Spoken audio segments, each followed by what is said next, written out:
Hi, I'm Katharine. I work for Pew Charitable Trust in Boston, and I'm just going to talk a little bit today about fisheries management and specifically forage fish and some of the efforts underway to protect fisheries in New England and beyond.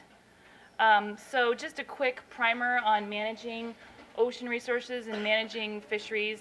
The U.S. has a federal law, the Magnuson-Stevens Act. It protects our exclusive economic zone, which goes out to 200 miles offshore. And that was established in 1976 by President Nixon. The U.S. was the first nation to declare an EEZ out to 200 miles.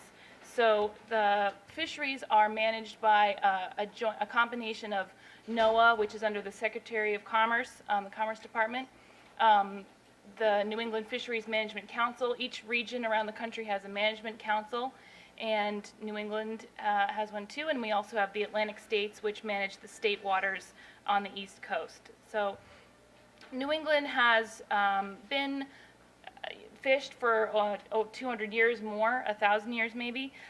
We have some of the most depleted fisheries still in the country. A lot of fisheries are improving around the country, but New England still has a lot of problems. And so it's working together with recreational and commercial fishermen, academics, scientists, and NGOs all working together to try to fix our problems here. At Pew, we work with specific New England partners here, NGOs, commercial fishermen. The Herring Alliance is a coalition of over 100 organizations working up and down the East Coast. So coalition work is really important in this realm, trying to find common ground where we can. So in New England, we work on protecting some of the iconic ocean species as well as the ocean habitats. Here's a cod and a beautiful picture of Cash's Ledge, trying to restore the places that fish need to grow and reproduce. And also working to protect the forage fish at the base of the food web, menhaden and herring, other small species that feed the ocean predators. So cod is in pretty bad shape, as you probably have heard. This slide is actually already out of date. It's a few years old. Georges Bank cod is actually lower than this. It's at 7% of what would be a healthy limit, and Gulf of Maine cod is at even worse shape. It's at about 5%. So what we would hope to have as a target for the fishery, we're way below that. So I'm going to skip this video. I don't know if we have time for that. We'll possibly at the end if we get to it. So one of the ways that we can protect fish species is by protecting the important places where they reproduce, where they feed. And in New England, we have a series of habitat areas that are closed to certain kinds of fishing year-round. And these were established about 20 years ago. But there's a lot of pressure to fish in these areas because there's a lot of fish in there. That's where they are concentrated, and there's a spillover effect. I don't have a map of this, but you can see that there's a lot of fishing around the edges of these areas because these are productive areas that are feeding the rest of the New England area for fish. For example, this is Cash's Ledge. I know there was a talk on that yesterday, but that's one area. And like I said, there's a lot of pressure to get into these areas over time, and it's something that we think is sort of holding us back from completely depleting the fish species, having some areas where they are free from the most destructive kinds of fishing. The Gulf of Maine is warming really fast. We've seen some slides about hotspots. This is some recent research out of the Gulf of Maine Research Institute by Andy Pershing showing that the Gulf of Maine, here in New England, there's this small box here, showing how the Gulf of Maine is warming 99% faster than other places. That's the surface temperature. So we're in a hot spot right here in New England of global warming, and it is having an impact on our marine species right here in New England.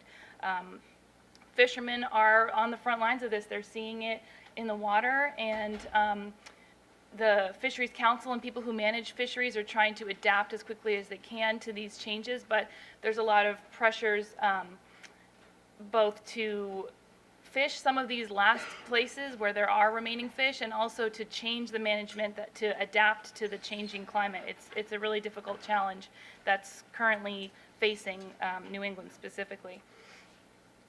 Unfortunately, like I mentioned before, one of the pressures is to get into some of these areas that have been closed for a long time. So currently on the table is a proposal to reduce the total amount of habitat protection by about 60% across New England waters. That was a 10-year process that the managers went through to try to improve fisheries habitat protections, but instead they really made the wrong decision, moving in the wrong direction, I think. And that's currently uncertain what's going to happen, especially with the changing in the administration. We were expecting something to come out during the Obama administration, but it might be delayed beyond this administration at this point. So one positive thing that happened this year for habitat protection in New England was this new Atlantic Marine Monument, the Northeast Canyons and Seamounts. This is the first marine monument on the East Coast in the U.S. Atlantic waters. Earlier today we saw a quick presentation there on the Papahānaumokuākea Marine Monument, which was very exciting as well. But in New England we have a much smaller monument, but it's still very significant because we have a lot of pressure here.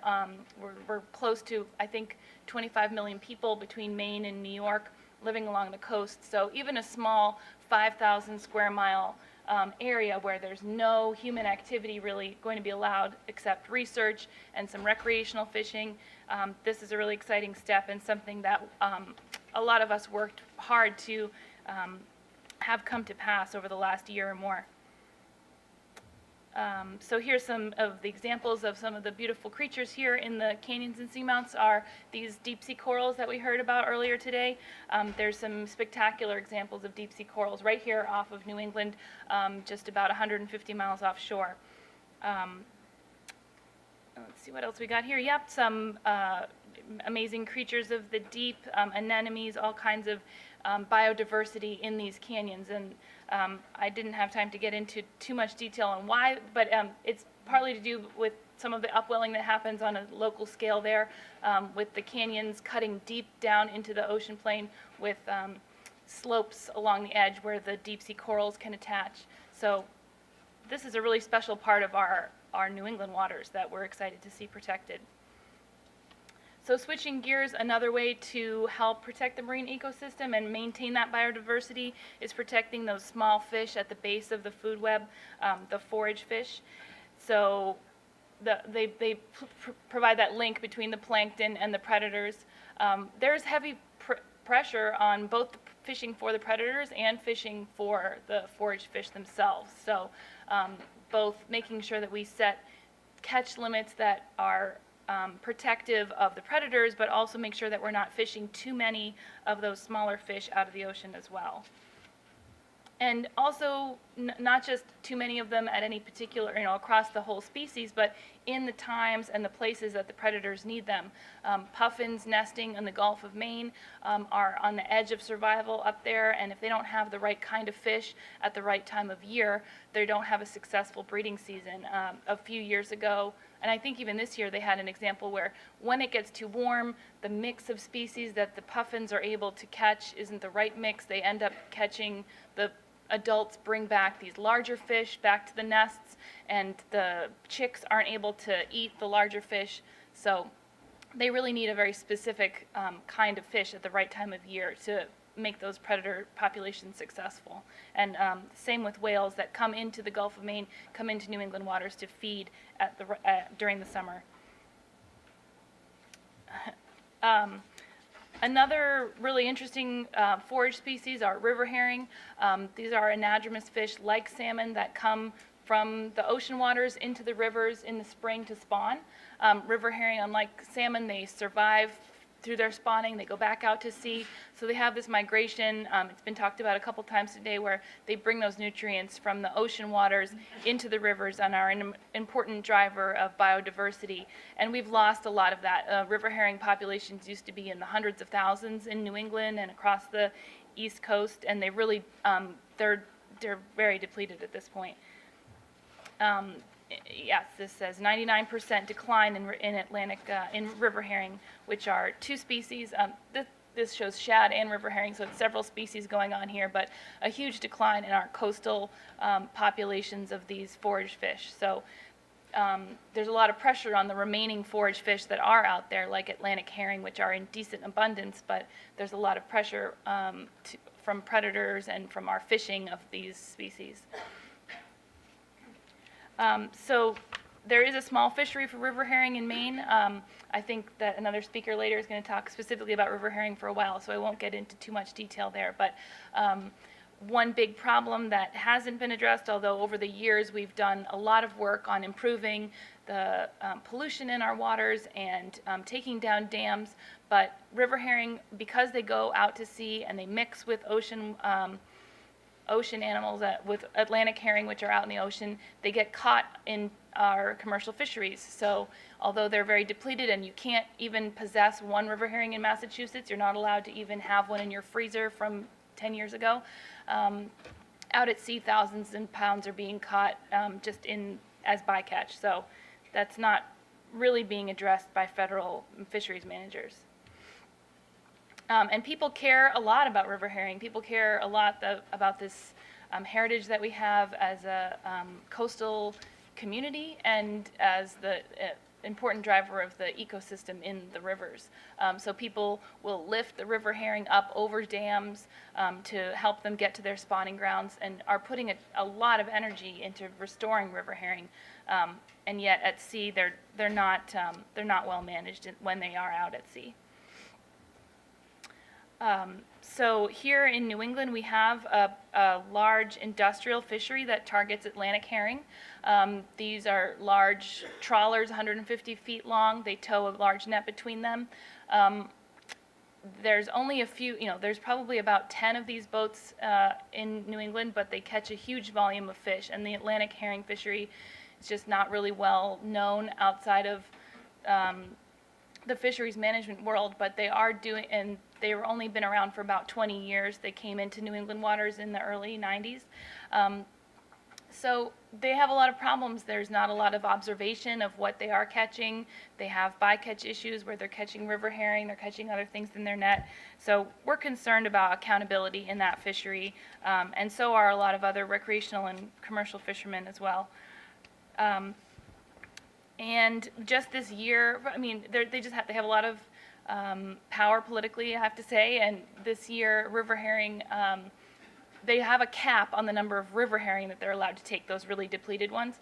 But this year they increased the cap on how many they could take, because anytime they get close to the cap, they lobby to get more of the cap. So they increased the cap, which is unbelievable considering the status of river herring. But we're working with partners to try to move these offshore.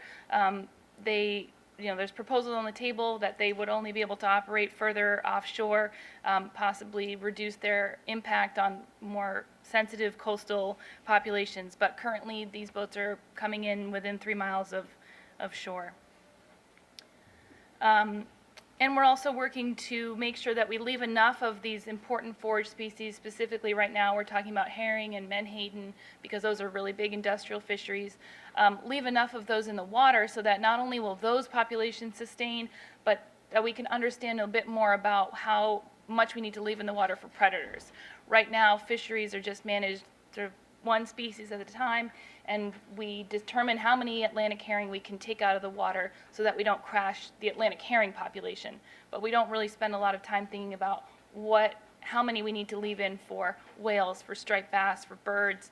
So to their credit, fisheries managers right now are taking this up, using some of the best science that we have, new science about how many we can take for predators, trying to develop models that will show that, feed lots of different kinds of data into the system. So we're hopeful that moving in this direction is going to improve the biodiversity, improve our understanding of fisheries and how it impacts not just the fish you're fishing for, but everything else that eats that fish.